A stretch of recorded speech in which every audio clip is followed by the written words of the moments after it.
ఇలాంటి ఒక అవకాశం వస్తుందని చెప్పేసి ఎప్పుడు అనుకోలేదు. సాక్షాత్తు అక్షరాల్లో నాకు తెలిసి ఒక 35 సంవత్సరాలు అవుతుంది.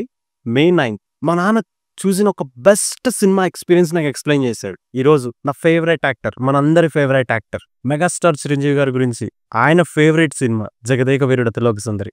మా నాన్న నాకు చెప్పిన ఎక్స్పీరియన్స్ మీతో షేర్ చేసుకుందామని వచ్చాను. సో 35 years లాంగ్ బ్యాక్ ఒక సోషియో ఫ్యాంటసీ సినిమా. అలాంటి సోషియో ఫ్యాంటసీ సినిమా తీయాలంటే అప్పట్లో చాలా గట్స్ ఉండాలన్నమాట. So the great producer Ashwini Dutt గారు and the great director Raghavendra Rao గారు అండ్ అఫ్ కోర్స్ మన మెగాస్టార్ చిరంజీవి గారు, మన శ్రీదేవి గారు. ఆమె గురించి చెప్తారని చూడ ఎంత బ్లెస్ అవుతున్నావు. వీళ్ళందరి మ్యాజిక్ ని, ఆ ఎఫోరియాని మళ్ళీ ఎక్స్పీరియన్స్ చేయడానికి వైజయంతి మూవీస్ చాలా కష్టపడి ఈ మే 9న సినిమాని 3D కమ్ 4K ఫార్మాట్స్ లో మళ్ళీ రిలీజ్ చేస్తుంది. మా నాన్న నాకు చెప్పిన ఎక్స్పీరియన్స్ ఈ సినిమా గురించి నేను మీతో చెప్తాను చూడండి.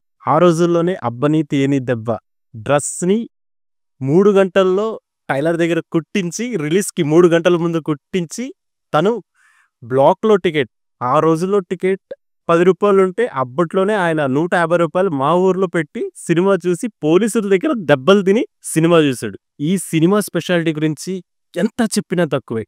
మెగాస్టార్ గారి డాన్స్ కావచ్చు, మెగాస్టార్ గారి యాక్టింగ్ కావచ్చు, శ్రీదేవి గారి ఎక్స్ప్రెషన్స్ అండ్ ఒక దేవకన్య నిజంగానే భూలోకానికి వస్తే ఇలా ఉంటుందా? ఎప్పుడు కూడా కొన్ని క్యారెక్టర్స్ ఉంటాయన్నమాట. దేవకన్య అంటే శ్రీదేవి గారి. మాస్ట్రో ఇళయరాజా గురించి ఆ పాటలు ఇప్పటికి కాదు, ఇంకో 70-80 years అయినా కూడా అలాంటి పాట, ఒక్కొక్క పాట ఒక్కొక్క ఆనిమత్యం. ఫ్లోర్ మీద ఉన్నారంటే ఉండరు. సో ఆ రోజుల్లోనే రక్తాలు చిందించారు మన పేరెంట్స్ ఈ సినిమా కోసం. సో ఈ జనరేషన్ కోసం మళ్ళీ అది 3Dలో వస్తుంది. ఎంజాయ్ చేయాలా వద్దా? నా సైడ్ నుంచి అయితే నేను టికెట్ బుక్ చేసుకున్నా. ఇంకా coming to the cinema concept చాలా సింపుల్ లైన్ అనమాట.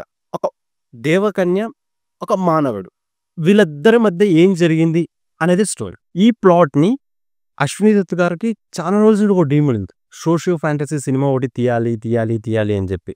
దానికి దర్శకేంద్రుడు రావేంద్రరావు గారి డైరెక్షన్ చేయాలి, ఆయన మైండ్లో చిరంజీవి గారి హీరోగా చేయాలి, అండ్ మోర్ ఓవర్ ఇంకా దేవకన్య అంటే మన శ్రీదేవి గారి చేయాలి. సో వీళ్ళందరూ కూడా ఒక ప్లాన్ చేసుకునేసి ఒక సెట్ ఆఫ్ రైటర్స్ అప్పటికి ఎవరైతే టాప్ ఉన్నారో వాళ్ళందరినీ కూర్చోబెట్టి నాకు ఇలా ఆలోచన ఉంది సోషియో ఫ్యాంటసీ అని చెప్పి ఐడియా ఇవ్వడం జరిగింది. అప్పుడు ఎండమూరి వీరేంద్రనాథ్ గారు ఒక లైన్ చెప్పడం, దాన్ని డెవలప్ చేయడం, అది మన జగదేక వీరుడు అతిలోక సుందరి అంతా ఓకే అయింది. సో షూట్ అంతా జరిగింది. సో యాజ్ యూజువల్లీ ఒక ప్రాపర్ డేట్ కోసం వెయిట్ చేస్తారు. 1990లో సమ్మర్, కాలేజ్, అన్ని హాలిడేస్, నీట్గా ఎవ్రీథింగ్ ఈస్ ఫైన్. సినిమా చాలా అద్భుతంగా వచ్చింది. 1000 థియేటర్లో అప్పటికే రిలీజ్ చేశారు. సో ప్రింట్స్ అన్ని కూడా చెన్నై నుంచి ప్రతి ఒక్క స్టేట్ కి ట్రాన్స్ఫర్ అవుతున్నాయి. సో పని suddenly on March 6th and 7th and 8th floods వచ్చాయి. ఆంధ్రప్రదేశ్ ఏదైతే ఇప్పుడు తెలంగాణ అప్పటికి యునైటెడ్గా ఉంది కాబట్టి ఆంధ్ర తెలంగాణలో భారీ ఫ్లడ్స్ వచ్చాయి. అరే ఎంత భవిష్యత్తు ఉన్న బంగారం లాంటి సినిమా చాలా మంచిగా వచ్చింది. ప్రింట్ ఏ వర్షాల్లో చూసుకున్నా కూడా బ్రహ్మాండంగా ఉంది. సినిమా ఎలా రిలీజ్ చేయాలి?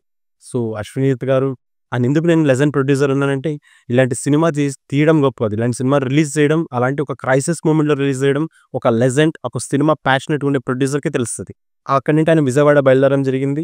సో యాజ్ యూజువల్గా సినిమా రిలీజ్ ప్రయత్నాలు ఫ్లడ్స్ ఉన్నా కూడా రిలీజ్ చేయడం జరిగింది. తీరా సినిమా రిలీజ్ అయింది ఆ May 9. పడవల్లో, సైకిళ్ళల్లో, బండ్లల్లో అక్కడ ఉండేది ఎవరండి? మెగాస్టార్ గారు. వర్షం లెక్క చేస్తుందో చెప్పండి. సడన్గా 3వ రోజు నుండి చూస్తే కలెక్షన్స్ టాప్ నాచ్ వెళ్ళిపోయాయి.